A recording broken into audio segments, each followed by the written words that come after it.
there are 12 ENR 400 top contractors in St. Louis, and there's probably 10 guys behind us. But what it's created is a real collaborative, very educated group of contractors, and it's also made us very competitive. Some cities are dominated by 1 or 2 or 3 contractors.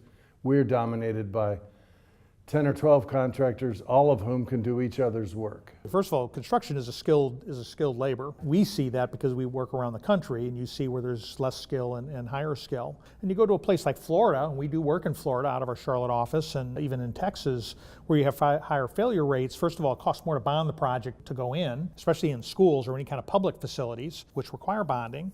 And then the other one, you have a failure in a project, at the end of the day, the owner is the one who suffers. It's not the contractor, it's not the architect, it's not the construction team, it's the owner. Either their project doesn't come online in time, which has, in many cases, a cost associated with that.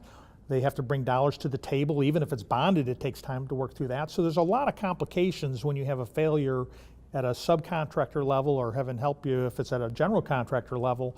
My background's architecture, and as I said, I flipped over to the construction side. And it's always amazing to me whenever I show up at a pre-bid, and this would happen a lot on the Kansas side, where there will be men in a truck with a tool, and they're planning on self-performing everything themselves. It's tough. There's no way you can compete. Stan Merrick is the CEO of the Merrick family of companies, one of the largest commercial interior contractors in Texas. They've been in business 75 years, but the last 4 have been extremely difficult. When someone is paying less per hour, no workman's comp, no payroll taxes, unemployment, we can't overcome that. Stan Merrick says in the 1940s, 50s, 60s, and 70s, his uncle John, who started the company, paid union wages, and his workers lived stable, middle-class lives. But according to the University of Texas Workers' Defense Project study, in 2013, many Texas construction workers make near poverty wages. They average $12 an hour. Merrick says Texas high school kids no longer dream of a good life working in construction. You're not going to get kids to go to work in construction without a career path and a better wage. For any cost for a person like me who's just building construction, it's between 20 and 30% of the cost of the entire project. The rest of it is covered in material and equipment. So you're not going to get a huge savings just by cutting the wage down. As a matter of fact, if my wages are 10% higher, it's only 20 to 30% of the job. So maybe you get 2 to 3% savings. But my guys are more productive, they're safer, well paid, but also highly skilled. And that's what you're needing here. This is a workforce development sort of thing, and not so much a wage thing for me.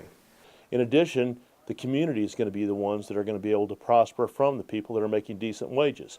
Because whenever municipalities, school districts, they rely upon the property taxes to come in to be able to support their bond issues and everything else. If the worker cannot afford those property taxes, they're not going to have that basis to be able to do it. Plus, it's also going to fuel the economy. The guy that's making the minimum wage, that's living paycheck to paycheck just to try to put a roof over his head, he's not the individual that can go out and buy a new car, take his family out to eat, to go to the movies to be able to support the rest of the economy.